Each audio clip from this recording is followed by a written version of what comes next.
very deliberate holding there as Tyson was quite stable. Might just be organizing himself as well.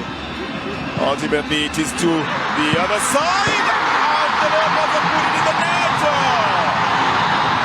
Samuel Sebo was in the right position with the right tractor out of that foul, and a free kick given. Sebo runs down, he gets the return ball from Kijajui on the left boot.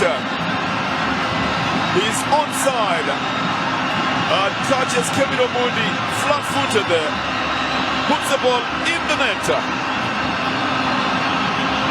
for the first goal for the Leopards.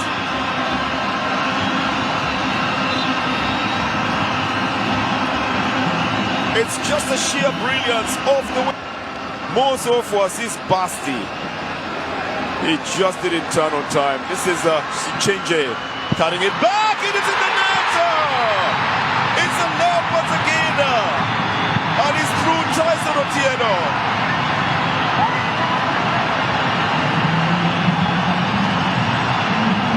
Well, just when the defenders on the Shabana side were relaxing, Tyson takes advantage of the situation.